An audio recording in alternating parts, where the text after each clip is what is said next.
오늘은 이제 사사기 18장 7절에서 13절 말씀까지 말씀을 했습니다.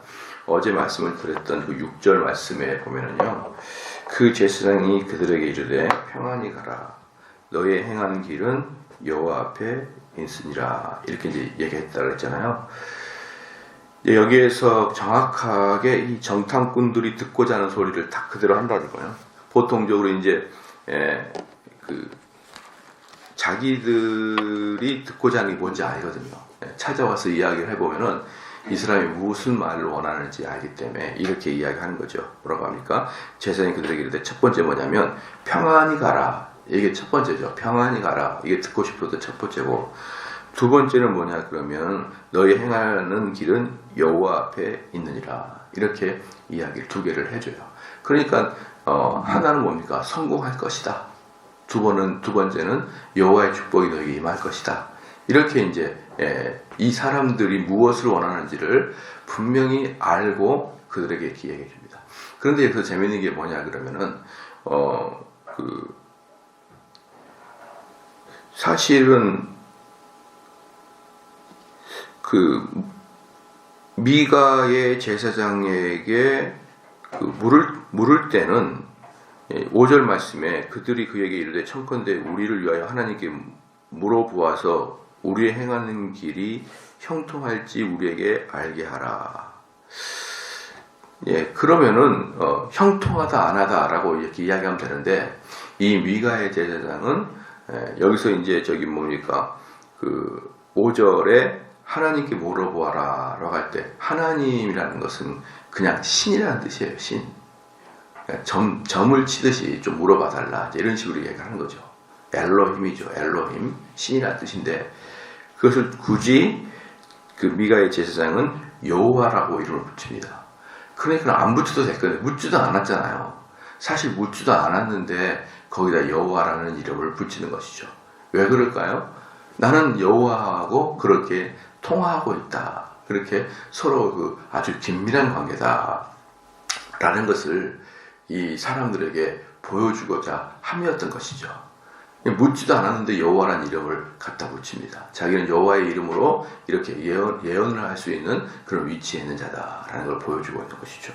지금 여기서 이 제사장은 정말 큰 잘못을 한 게 뭐냐 그러면은, 하나님에게 묻지 아니하고 하나님의 말씀이다라고 말하는 선지자는 저주를 받을 사람들이에요. 그러니까 이러한 것들이 선지자의 기본적인 것이 하나님에게 나오지 아니하는 말씀을 하나님이라는 이름으로 이렇게 선포하는 것. 또 더 나아가서 그 목회자에게는 설교 시간에 처음부터 끝까지는 하나님의 말씀인 것이죠. 그래서 우리가 보통 뭐라고 합니까? 만약에 미가의 제사장을 만난 단지파의 스파이라는 제목으로 설교한다 그러면, 라는 제목으로 하나님 말씀을 전하겠습니다, 이렇게 이야기하잖아요, 보통. 그 제목이 그렇다 그러면, 그러니까 설교 자체는 하나님 말씀을 대언하는 것이지, 설교에 목회자의 지금 하고자 하는 이야기를 하고 있는 것이 설교가 아니에요. 그건 그냥 사적인 내용이에요. 그래서 강대상에 올라가서 설교하는 그 자체가 이건 여호와의 말씀입니다 라고 꼭 언급을 안 해도 그 자체가 여호와의 말씀인 시간인 거예요. 그렇기 때문에 그때 당시에 사적인 그런 감정이라든지 누가 보기 싫은데 누군가를 공격하기 위한 말이라든지 이런 걸 설교 시간에 활용하는 경우는 아주 위험한 것입니다. 그렇게 하면 절대로 안 되는데, 때때로 목회자들이 초심을 잃었을 때 이제 나이가 좀 들고 이제 교회에서 어른이 좀 되고 그러면은 노인들이 심술 나가지고 한마디 툭툭 내뱉듯이 그렇게 나이가 조금씩 들면서 설교가 그렇게 변해요. 그래서 이제 많은 사람들은 그렇게 생각하거든요. 목회를 오래 하면 오래 할수록 좋은 설교가 나오지 않겠느냐, 목회를 오래 하면 오래 할수록 더 진국이 나오지 않겠냐. 안 그래요. 목회는 어느 정도 하게 되면은 그 다음에는 웬만한 의지력이 아니면 탄성에 그냥 그대로 해오던 대로 쭉 그냥 해버려요. 해오던 대로. 뭔가를 뼈를 깎는 듯한 연구나 기도를 하지 않고 그냥 쭉 하던 대로 해버립니다. 오던 대로. 그래서 저는 많은 어르신들, 목사님들 보면서 목회자도 필히 어느 나이가 되면 꼭 은퇴를 해야 되는구나라는 분명히 느껴요. 오히려 젊은 사람들이 더 설교를 잘한다는 것을 많이 느낍니다. 그래서 보통 오래 하면 목사님의 설교를 오래 하면은 얼마나 기쁜 게 나올 것인가. 안 그래요. 사람이라는 게 의지력도 어느 정도 나이가 들면은 점점 약해지는 걸 볼 수가 있어요. 그래서 이제 설교 시간에 이제 어르신들 노여하면은 툭툭 내뱉듯이 너희도 그럴 수 있어. 나한테 이렇게 서운하게 할 수가 있어. 막 이런 식의 비스그름한 내용들이 이제 은퇴를 앞에 두는 목사님들 설교가 많이 나와요. 그래서 빨리 은퇴는 시켜야 되겠다. 특별히 목회자는 어떤 겁니까? 말을 하는 그런 직종이기 때문에 말은요 이제 어느 정도 뭡니까? 사람도 그 능력의 피크 타임 있잖아요. 하이라이트 있잖아요. 그 하이라이트를 지나면 말은 어떤 문제가 있냐면 뻔히 없어진다 그럴까요? 그런 때가 와요. 이제 되면은 그럴 때는 빨리 내려와요. 근데 재밌는 게 뭐냐면 참 저도 이제 그런 것이 좀 있는데 젊은 이제 막 30대 목사들이라 보면요 너무 애들 같아.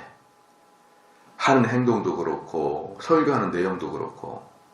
그렇기 때문에 내가 쟤네를 좀 가르쳐야겠다 이런 생각이 드는데 아마 느낌에 어르신 목사님들도 한 저 같은 나이 보면은 그런 느낌이 들지 않을까라는 생각은 들어요. 추측으로 저것은 그러니까 본인은 어때요? 본인 당사자는 어떻습니까? 점점점 노무해지고 있다는 느낌이 들 것 같아요. 그러니까 은퇴도 안 하고 어떤 분은 그렇게 얘기하더라고요. 우리 예수님 은퇴한 거 봤니? 이러면서 막 이게 끝까지 죽을 때까지 해버리겠다. 이런 분들도 이제 그래서 있는 것 같아요. 그러니까 밑에 애들 보면 못 믿었고 얘들 같고 그러니까 그런 것 같은데 그렇지 않아요. 설교 시간은 정말 그것도 지성이 아주 불탈 때 그 나이 또래가 제일 좋아요. 왜?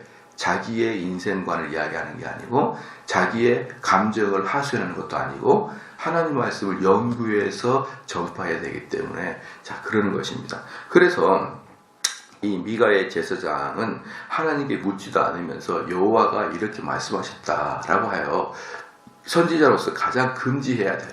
하나님 말씀을 전달하는 자로서 가장 금기시되는 것들을 이 사람은 그냥 해버립니다. 그리고 이제 이 일 때문에 나중에 제사장의 이 이야기 때문에 나중에 죄 없는 라이스 민족들을 제거해 버리는 결정적인 이유 중에 하나도 이 선지자의 이 이야기에 기인합니다. 하나님은 우리에게 제거해 주셨어. 이 이야기. 자, 그 다음에 봅시다. 7절에 이에 5 사람이 떠나 라이스에 이르러 거기에 있는 백성을 본즉 염려가 없이 거하여 시돈 사람 같이 한가하고. 그러니까 이 라이스가 어디냐 그러면요 이스라엘의 최북단입니다. 그러니까 지금 이 정탐꾼들이 이제 단지파에서 이스라엘의 중부지방, 이스라엘의 중서부 지방이죠. 중서부 지방에서 쭉 치고 올라가 가지고 최북단까지 이제 갔더니 거기에 이제 라이스라는 곳이 있습니다. 라이스라는 곳이 이제 어떻게 생겼냐면은 바로 뒤에 그 지역의 바로 뒤에 큰 헤브론 산이 있어요. 큰 산이 있고 또 옆쪽으로는 광야입니다. 레바논 광야라고 그래가지고 엄청난 사막이 있어요. 그런데 이제 뒤쪽으로는 큰 산이 있고 옆쪽으로는 광야가 엄청 있기 때문에 이 지역은요 천연 요새 지역이에요. 누가 오기가 너무 힘듭니다. 누가 오기가 힘들어요. 여러분 이탈리아 로마가 아주 이탈리아 로마가 대단히 안정적인 이유는 뭐냐 그러면 이탈리아 북쪽에 알프스 산맥이 딱 버티고 있어서 그래요. 이탈리아는요 어느 곳으로 가든지 그 알프스 산맥을 넘어야지만 이탈리아 본토로 들어올 수가 있어요. 그걸 넘어선 사람이 나폴레옹이 있지 않습니까? 그리고 옛날에 예수님 오시기 전에 하니발 북아프리카의 하니발이 코끼리를 몰고 나폴레옹, 알프스를 넘어왔어요. 알프스를 넘어오자마자 로마의 바로 앞에까지 와버려요. 그러니까 참 대단하죠. 어떻게 알프스를 그렇게 코끼리를 가지고 넘어오는지 몰라요. 그건 많이 죽었긴 했어요, 넘다가. 그런데 그렇게 천연적으로 그렇게 산이나 광야나 바다가 이렇게 버티고 있어주면은요, 외적들은 침입하기는 거의 불가능합니다. 거의 불가능해요. 그래서 일본이 외적의 침입을 거의 못 받은 이유가 우리로 말하면 동해안이죠. 동해안인데 그게 일본 앞바다로 가면 파도가 엄청나게 셉니다. 그래서 현해탄은 못 건너가요. 이 중국이나 얘네들이. 그래서 일본은 몽고나 중국 애들이 일본을 못 쳐들어가는 거죠. 그러니까 그런 자연적인 요건은 그 나라가 평안이 되기 위해서는 절대적으로 중요한 것입니다. 그런데 바로 라이스라는 지역이 바로 그런 지역이에요. 안전한 지역. 그러니까 안전한 지역 사니까 이 사람의 특징이 뭡니까? 백성을 보지 염려가 없어요. 염려가 없다는 게 뭐냐면은 그냥 마음이 술렁술렁해요. 부잣집 애들 보면은 염려가 없어요. 그래가지고 술렁술렁한데 가난한 집 애들 보면 눈에 도끼가 있어요. 그래서 부자는 삼재를 못 간다는 말이 맞아요. 자꾸 부자들의 자녀들은요 느슨해집니다. 느슨해져요. 근데 살 거라고는 내 능력밖에 없어라고 하는 얘들은요 아주 발버둥 집에 살죠. 그러면 2대 3대 가면 역전해버립니다. 그냥. 그것처럼 얘네들도 뭡니까? 염려가 없다는 것이죠. 그래서 라이스에 이르러 거기 있는 백성이 본즉 염려가 없다. 이건 칭찬이 아니에요. 칭찬이 아니고 이들에 대한 경고입니다. 우리 그리스도인들도 죄에 대한 염려 없다. 말도 안 되죠. 곧바로 당합니다. 자, 그 다음에 본즉 염려가 없이 거하여 시돈 사람같이 한가하고 평안하니. 이제 사실은 이 라이스라는 지역이 시돈이라는 도시의 관리를 보호를 받는 지파예요. 그런데 시돈과 이 라이스의 사이는 레바논이라는 광야가 있기 때문에 함부로 오지를 못합니다. 시돈 사람들도 관리를 하는데. 그러나 시돈은 강성국이에요. 강성대국이다 보니까 거기 있는 사람들이 뭡니까? 평안하죠. 누가 침입하지 못하죠. 평안합니다. 그런데 이 라이스 사람들도 시돈 사람들처럼 평안해요.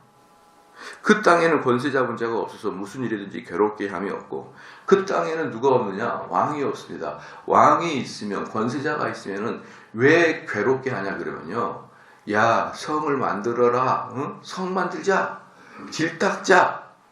그래야 성 만들고 길 닦으려면 노역해야 되고, 그 다음에 세금 내야 되고, 군대 만들자. 세금 내야 되죠. 그럼 어디 가서 전쟁하자 그러면 젊은 사람들을 군사로 끌어모아야죠. 그러니까 한 나라에 권세자가 있으면 그 나라 사람들은 지쳐요. 그 세금을 많이 내게 되기 때문에. 지금이야 세금 많이 걷어들면 국민들이 막 얼굴에 분노를 일으키지만, 그때는 뭐 기본이 50%예요. 자기가 생산하면 50% 이상은 국가에서 가져갑니다. 그냥. 그렇죠. 어제 지난주에 제가 군산을 갔어요. 군산을 가면은 군산에 군산 옛 세무소가 있거든요. 옛 세무소가 있는데 거기가 왜 거기 바로 군산 옛 세무소에서 조금만 옆에 가면 바닷가입니다. 거기서 이제 회 한 접시 먹고 왔죠. 군산 가가지고. 그 회는 어디 가나 맛은 똑같아요. 나는 회 똑같아. 뭐 군산이라고 다르고 그럴 게 아니라 어디든지 또 얘네들이 공통으로 쓰고 있나 뭐 이런 생각이 있잖아요. 장소야 군산이고 장소야 뭐 속초고 이러는데 그 맛이 다를 게 하나도 없어요. 다 와사비 맛이야 그냥.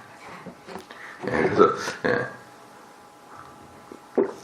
근데 이제 거기 옛 세무소하고 한국 가까운 이유가 뭐냐면, 거기서 쌀을 모아서 일본으로 보내는 곳이 그 세무소였기 때문에요.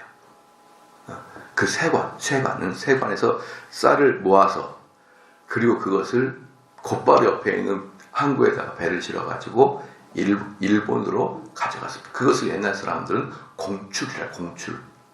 공출을 해가지고 각 지역에 있는 특별히 이제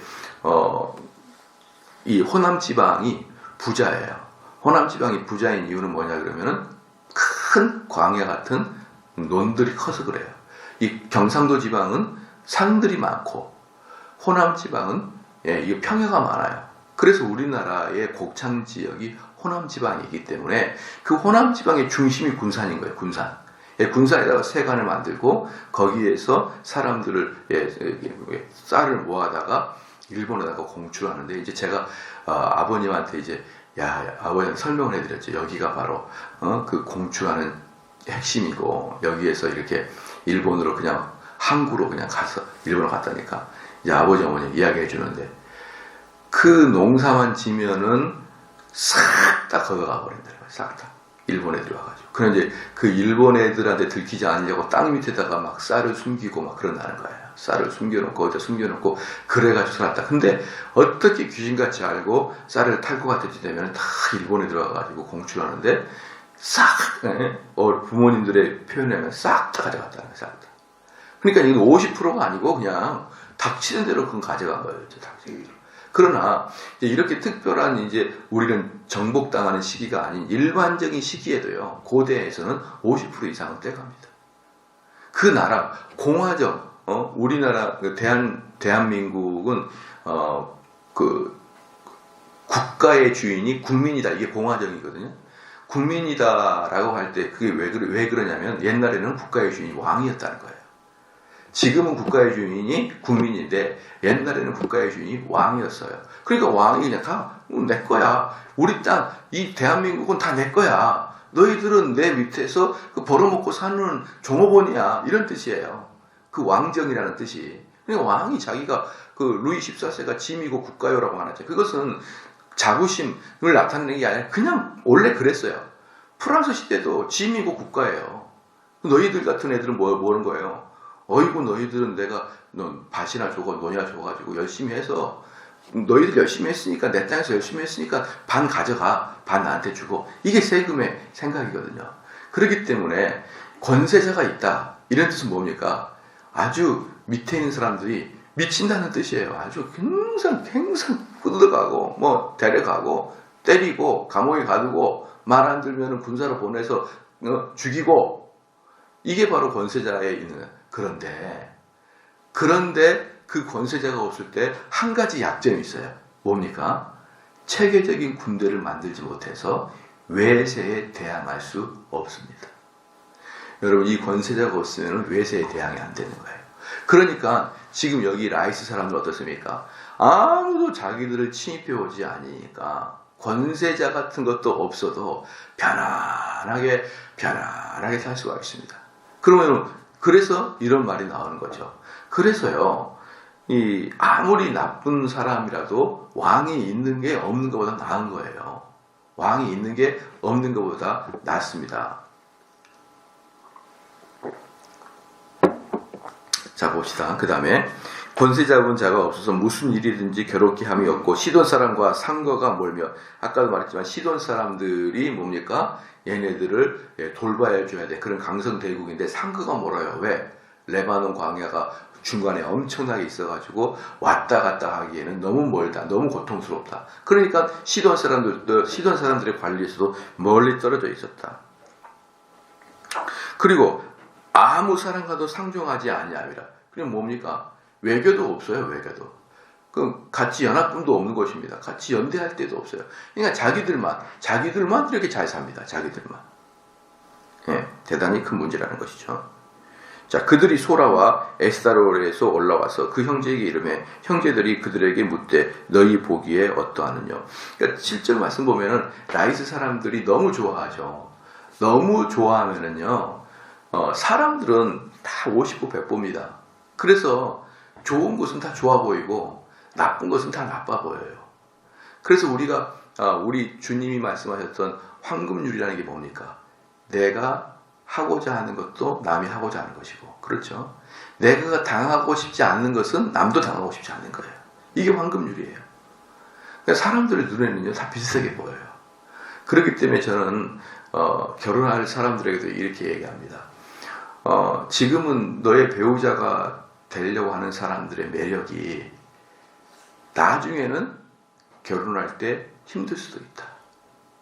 예컨대 남자가 남성답고 리더십 있고 박력이 있으면은 나중에 결혼했을 때는 폭력 남편이 될 수도 있고, 그게 그렇게 또 연결이 되지 않습니까? 그 다음에 우리 남편은 그러면 너무 자상하고 배려가 많다. 그럼 결혼하면 남의 여자도 그래요. 남의 여자도 자상하게 되는 거예요. 그러니까 우리 아내는 너무 예쁘다. 예. 나중에도 결혼하고 나서도 예뻐. 그렇기 때문에 지금 내 눈에 좋은 것들은 나중에 그게 해가 될 수도 있어요. 왜? 모든 사람은 그게 다 좋게 똑같이 보이니까. 그러니까 라이스 사람들은 자기가 있는 곳이 너무 좋잖아요. 그럼 너무 좋으면은 모든 사람이 보고 야 여기 좋다라고 똑같이 느낍니다. 그럼 뭘 해야 될까요? 다 그냥 철저히 철저하게 국방 태세를 만들었는데 평화하고 앉아있어요. 우리는 평화를 사랑하는 민족입니다. 우리는 전쟁을 싫어하는 민족입니다. 그걸 하고 앉아있는 거예요. 그걸. 정말 답답한 일이죠. 자, 가봅시다. 자, 8절에 그들이 소라와 에스더에서 돌아와서 그 형제에게 이르매 형제들이 그들에게 묻되 너희 복이 어떠하느냐 가로되 일어나서 그들을 치러 올라가자. 우리가 그 땅을 본즉 매우 좋더라. 그러니까 그 정탐꾼 다섯은 이제 그 라이스가 그들의 보기에 매우 좋아요. 자, 여기서 보면은요, 이들이 그 라이스를 치려고 했던 결정적인 이유는 뭐냐면 보기에 좋았다는 거예요. 보기에 좋았다. 그러면 이 단지파 사람들이 단지파의 그 원래 그 지분을 포기하는 이유는 뭡니까? 보기에 어려운 거고.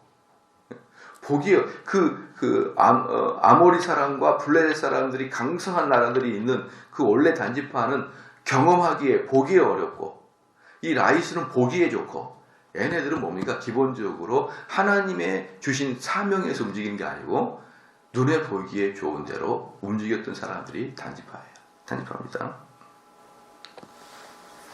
자, 그 땅 본즉 매우 좋더라. 너희는 가만히 있으라. 나아가서 그 땅 얻기를 게을리 말라. 빨리 올라가자 말이에요. 10절에 너희가 가면 평안한 백성을 만날 것이요. 그 땅은 넓고 그곳에는 세상이 있는 것이 하나도 부족함이 없느니라. 하나님이 너희 손에 붙이셨느니라. 보십시오. 너희가 가게 되면 거기에 아무 개념 없는 착한 이들이 있을 것이다. 그래서 제가 그렇게 말씀드린 게 뭐냐면 착한 이병이에요. 착한 척 하지 말라 말입니다. 이 세상 또 영적인 문제에 착한 척 하지 말아요. 착하지 말고 뭘 해야 됩니까? 항상 마귀를 대적하는 마음을 가지고 있어야 되는 거예요. 항상 우리를 공격하는 죄에 대해서 경계하는 마음을 가지고 있어야 되지. 그저 그냥 부잣집 아들처럼 착해가지고 물러 터져가지고 있으면 안 되는 것입니다. 항상 성도들은 긴장 상태, 영적으로 무장된 상태, 이게 성도의 모습인 거예요. 그러니까 거기서 뭐라고 하냐면 10절에 가면은 평안한 애들, 즉 아무 개념 없는 애들, 그냥 정신없이 그냥 좋게 사는 사람들, 평안하게 사는 사람이 있을 것이다. 그 땅은 넓고 그곳에는 세상에 있는 것이 하나도 부족합니다. 왜냐 그러면요, 바로 위에 큰 산이 있다 그랬잖아요. 그 산에서 물이 쭉 내려와요. 그 다음에 그 물이 내려와서 뭐가 되냐면 요단강의 시작이 되는 거 아니에요. 그러니까 요단강의 시작이 되는 거기 때문에 그 상류지방이기 때문에 물도 풍성한 거죠. 물 풍성하죠. 뒤에 산 있죠. 뭐 완전히 천연의 요소에다가 그냥 너무 살기 행복하죠. 그런 땅은 누구든지 좋아한다.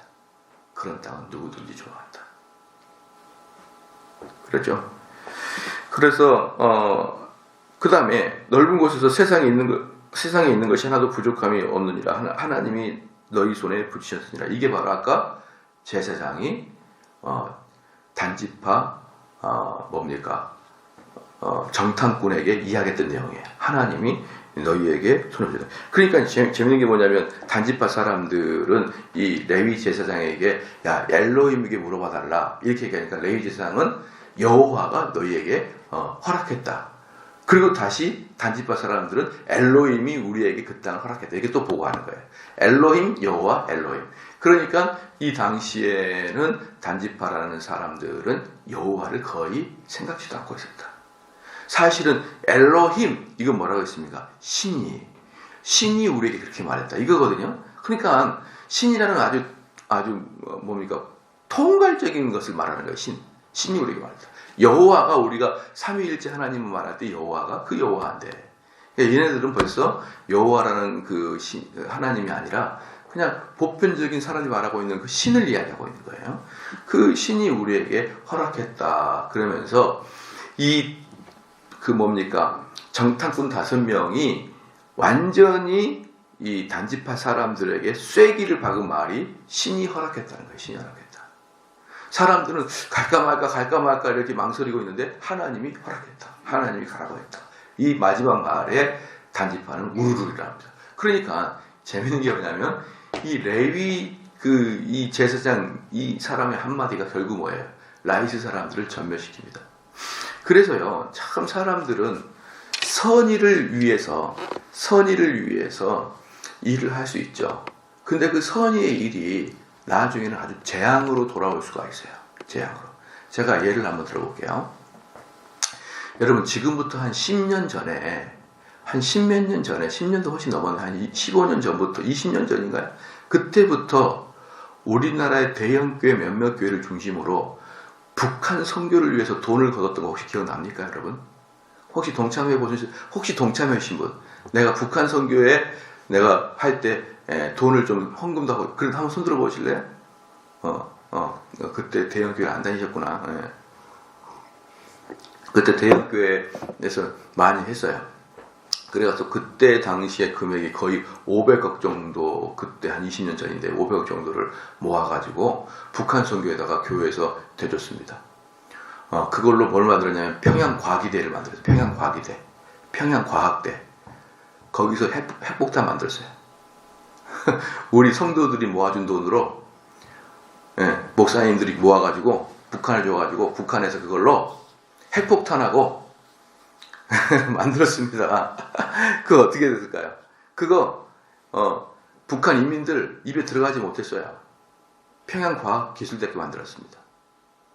아무리 선한 의도를 가져도요, 선하게 결과가 나오는 게 아니에요. 그게 우리는 뭐 한 500억, 그때 당시 20년 전에 그 교계에서 500을 모았다는 대단히 많이 모은 거죠. 그거 많은 사람이 북한 선교 그때 북한 선교 바람이 그 광풍처럼 한국에 불었었거든요. 막 북한 선교 헌금하고 뭐 모아가지고 북한 했더니 우리 김일성 수령 동지가 그냥 어떻게 했다고요? 니네들은 다 풀떼 좀 먹어도 살 수 있잖아 이러면서 풀떼 먹이하고 평양과학기술대학교 건설 핵폭탄 만들었죠. 또 평양과학기술대 제일 좋은 과가 뭐냐면 전산과입니다. 전산과. 그 전산과에서 온 세상 돌아다니면서 해킹을 하는 뛰어난 두뇌들을 만들어냅니다. 원래 여러분 남한 사람보다 북한 사람이 더 똑똑합니다. 알죠? 북한 사람이 더 똑똑해서 우리나라가 6.25 전에는 남한은 전부 다 농사지었고 북한은 공업국가였습니다. 그렇죠? 그렇기 때문에 북한 애들 절대 몸만 앙상하지 두뇌는 남한 사람이랑 비슷합니다. 근데 걔네들이 어때요? 오랫동안 과학기술대학교에서 연구했던 것 중에 핵기술하고 그다음 전산 이 두 가지가 사실은 한국을 가장 힘들게 해요. 북한의 전산망과 그 다음에 우리 그 북한의 전산이 때에 따라서 우리를 해킹하고 우리를 교란시키고 만약에 전쟁 나면 그것이 현격한 공을 세울 거예요. 북한의 해커들이. 그 다음에 핵무기. 그게 뭡니까? 여기서도 보면은 그 레위 제사장도 뭐라고 그러는 거예요. 평안히 가라. 하나님 너희를 이건 그냥 아무 뜻 없이 축복을 해주는 거잖아요. 평안하다. 가봐라. 근데 뭡니까? 그게 라이스라는 사람들을 전멸시키는 결정적인 단서가 됩니다. 그래서 우리 성도들은요, 여러분들이 아무리 선한 일을 한다고 해서 그게 선한 일이 아니에요. 그래서 우리는 우리의 선함이 하나님 앞에는 정말 쓰레기와 같다 이 말이에요. 우리는 아무리 선한 것 같지만 우리는 그때 막 북한에서 돈 모을 때 그 앙상한 우리 국민들의 입속에 쌀이라도 들어갈까봐 막 얼마씩이라도 헌금했잖아요. 근데 그게 아주 무섭게 변해버려요. 무섭게. 자, 그 다음에 11절에 단지파 가족 중 600명이 병기를 띠고 소라와 에스다로 해서 출발하여 여기서 이제 600명이 병기를 들다. 600명이 병기를 들다는 것은 뭐냐면은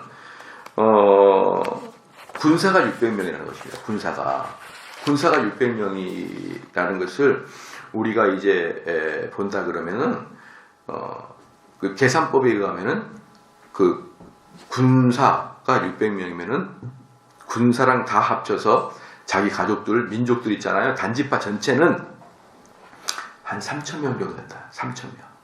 그러니까 이 단지파 사람, 지금 여기 아래 원래 단지파에서 있었던 사람들이 쭉 그 지나서 북으로 올라가가지고 라이스까지 갈 때 몇 명 정도 가냐 그러면은 약 3,000명 정도가 대이동을 하는 거예요. 3,000명 정도가.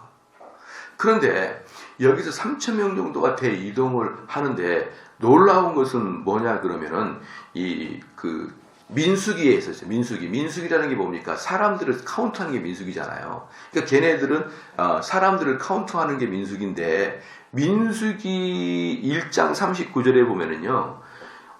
단지파 사람들이 약 6만 명입니다. 6만 명. 6만 명. 그러니까 민수기 출애굽할 때 단지파 사람들이 6만 명이었어요.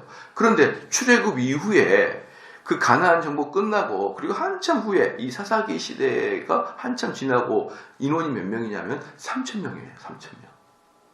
그러니까 지금 여기서 두 가지가 같이 포함되어 있는데요. 첫 번째는 뭐냐 그러면은 그 단지파 지역에 있던 모든 사람이 다 이동한 것은 아닌 것 같다. 이동한 거 아니고 그냥 거기서 사는 사람도 있을 것 같다라는 첫 번째 의심이 있고, 두 번째가 더 결정적인 그 합리적인 의심이 뭐냐 그러면요. 거의 대부분 죽었어요. 단지파 사람들이. 누구한테? 시작 아모리 족속이나 블레셋 사람들한테 거의 죽었다고 봐요. 두 가지가 합쳐진 것이죠. 모든 사람이 다 알았을 거예요. 거기서 아마 생계수단 때문에 거기에 남은 사람도 있을 것입니다. 그러나 그런 사람을 감안한다고 해도 6만 명이 나중에 3,000명밖에 안 돼요. 거기 남아있던 사람들이 한 반은 안 나왔다고 쳐도 6,000명밖에 더 됩니까? 90%가 죽었어요. 그러니까 이 단지파 사람들은 강성한 블레셋 사람, 강성한 아모리 사람들한테 거의 다 죽었습니다. 여러분, 그럼 입장 바꿔 생각해 볼게요. 여러분이 계속 설교를 들을 때 단지파는 사명도 없고 단지파는 하나님 명령 수행도 안 한다 이렇게 보시잖아요. 근데 입장 바꿔 생각해 봐요. 간 사람들의 90%가 맞아 죽었다니까요. 근데 어떻게 이제 얘들도 해까지 3,000명, 군사들 해봐야 600명 이거 가지고 어떻게 블레셋을 칩니까? 그러니까 도망쳐 나오는 거죠. 그렇죠? 그래서 우리가 이 말씀 볼 때 참 단지파는 나쁘다 그게 아니라 우리들의 모습이에요. 우리들의 모습. 해보다 안 되면 포기하잖아요. 그게 바로 단지파의 모습이었어요. 그래서 이 단지파가 3,000명이 쭉 가니까 딱 누구예요? 라이스 사람들을 다 죽이고 거기서 정착하게 딱 적당한 숫자가 3,000명이 다 된 것입니다. 여러분, 이 나중에 이 단지파도 완전히 또 고통을 당해요. 왜 고통을 당합니까? 또 다른 더 강성한 사람들 와가지고 여기 참 좋다 또 그렇게 생각할 거니까. 그런데 우리는 단지파 사람들을 가볍게 우리가 비난할 수 있지만 그것은 역으로 우리도 가볍게 비난받게 되어 있는 것입니다. 단지파가 그것을 버리고 나오는 것은 그 이유가 있는 거예요. 이유가. 우리는 그래서 뭡니까? 다른 사람들의 이런 잘못을 보고 우리를 돌아봐야 되는 것입니다. 기도하시겠습니다.